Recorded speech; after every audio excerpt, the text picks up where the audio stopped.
Praise the Lord. கர்த்தருடைய பரிசுத்த நாமம் மகிமைப்படுவதாக.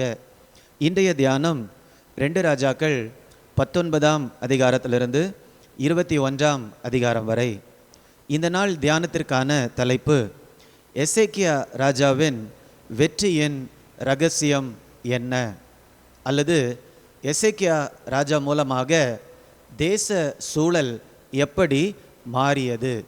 எசேக்கியா ராஜா பொறுப்பெடுத்த நாட்களில் தேசம் மிக மிக மோசமான நிலையில் காணப்பட்டது. அதற்கு காரணம் என்னவென்றால், எசேக்கியாவுடைய தகப்பனார் ஆகாஸ் மிக தீமையான காரியங்களை தேசத்தில் செய்ததுனால அவர் மிகவும் பலவீனமான ராஜாவாக இருந்தார். தைரியம் இல்லாதவராக காணப்பட்டார். சத்துருக்கள் தங்களுக்கு விரோதமாக வரும்போது தேவனை சார்ந்து தேசத்தை பாதுகாப்பதற்கு பதிலாக தேசத்தை அசீரிய ராஜாவினுடைய கையில் அவர் ஒப்பு கொடுக்கிறார். அதை தான் நம்ம 16ஆம் அதிகாரம் 7ஆம் வசனத்திலிருந்து 9ஆம் வசனம் வரைக்கும் வாசிக்கிறோம்.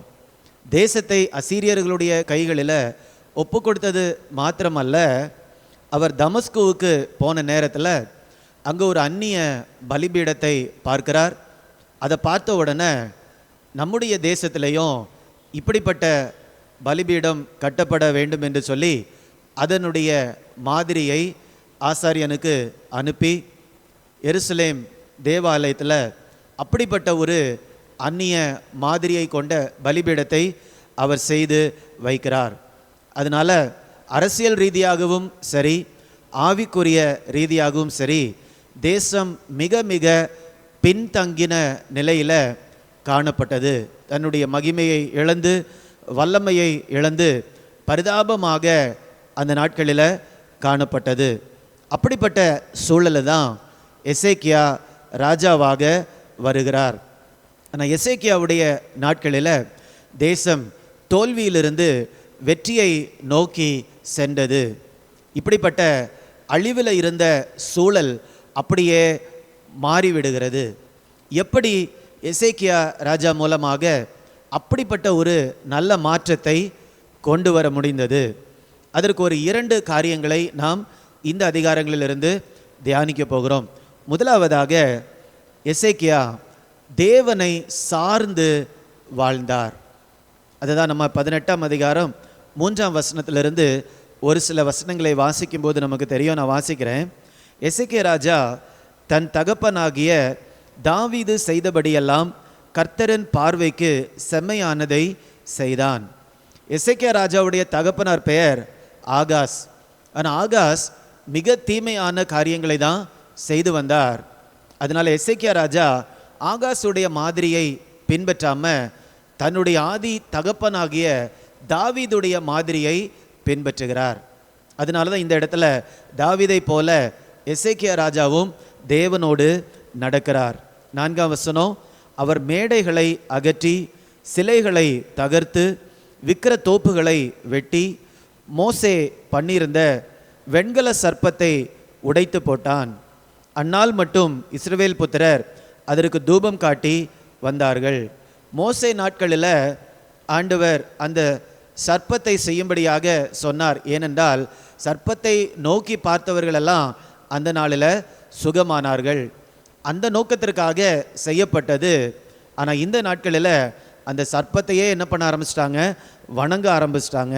ஸோ அது எல்லாவற்றையும் எசேக்கியா ராஜா உடைத்து போடுகிறார். 5ஆம் வசனம், அவன் இஸ்ரவேலின் தேவனாகிய கர்த்தரின் மேல் வைத்த நம்பிக்கையிலே அவனுக்கு பின்னும் அவனுக்கு முன்னும் இருந்த யூதரின் ராஜாக்களை எல்லாம் அவனை போல் ஒருவனும் இருந்ததில்லை. இப்போ யூதாக்களின் ராஜாக்கள் என்று சொல்லும்போது அந்த தேசம் 2ஆக பிரிந்த பிறகு யூதா தேசத்தில் எசேக்கியா ராஜாவை போல ஒரு ராஜா காணப்பட்டது இல்லை. 6ஆம் வசனம், அவன் கர்த்தரை விட்டு பின்வாங்காமல் அவரை சார்ந்து கொண்டு கர்த்தர் மோசேக்கு கற்பித்த அவருடைய கற்பனைகளை கை கொண்டு நடந்தான். 7ஆம் வசனம், ஆகையால் கர்த்தர் அவனோடு இருந்தார், அவன் போகிற இடம் எங்கும் அவனுக்கு அனுகூலமாய் இருந்தது. எசேக்கியா ராஜா தேவனோடு நடந்தபடியால், தேவனை விசுவாசித்தபடியால் தேசம் அவ்வளவு பின்தங்கின நிலைமையில இருந்த போதிலும் எசேக்கியாவுடைய நாட்களில் தேவன் பெரிய அளவில் வெற்றியை கொடுக்கிறதை நாம் பார்க்கிறோம். நம்முடைய வாழ்க்கையிலும் கூட இந்த எசேக்கியா ராஜா ஆட்சிக்கு வருவதற்கு முன்பதாக இருந்த நாட்களை போல ஒரு சில நேரத்தில் காணப்படலாம்.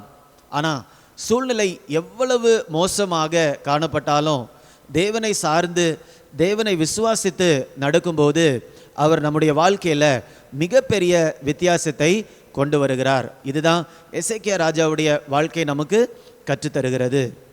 எசேக்கியா ராஜாவுடைய வாழ்க்கையில் உள்ள வெற்றிக்கு என்ன ஒரு முக்கியமான காரணம் என்னவென்றால் அவருடைய விசுவாச ஜெபம்.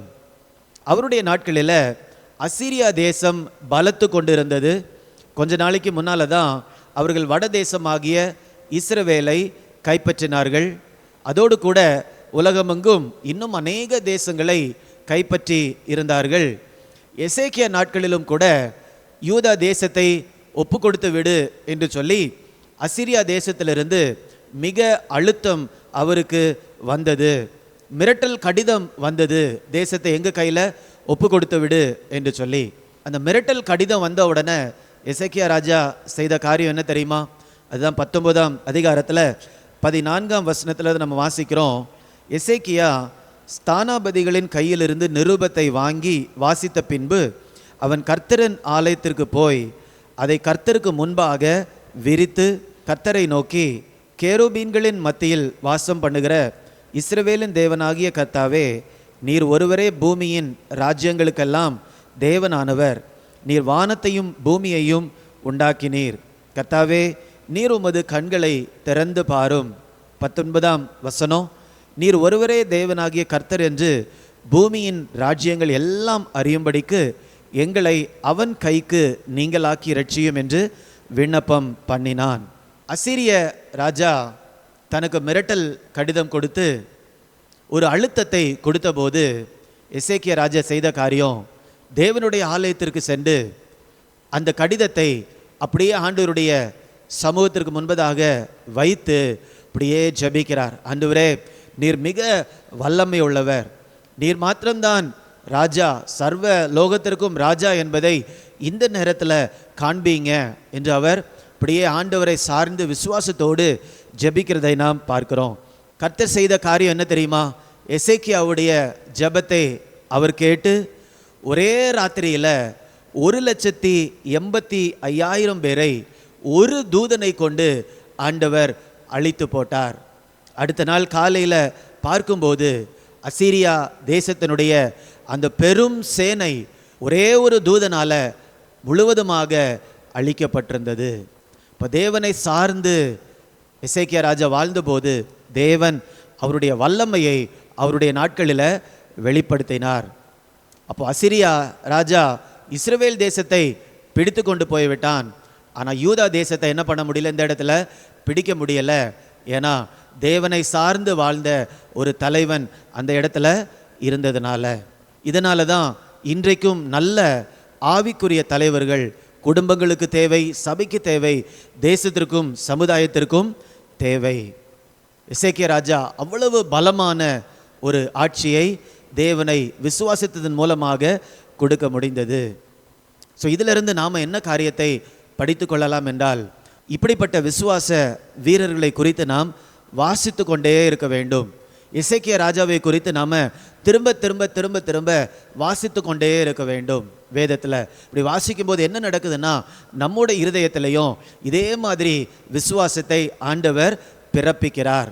அப்போ நம்முடைய இருதயத்தில் வேதத்தை படிக்கும்போது ஆண்டவர் விசுவாசத்தை கொடுக்கிறார். அதன் மூலமாக நம்முடைய சூழ்நிலையும் கூட எவ்வளவு மோசமாக இருந்தாலும் அதை ஆண்டவர் கொடுக்கக்கூடிய விசுவாசத்தை கொண்டு நம்மால் கூட மேற்கொள்ள முடியும்.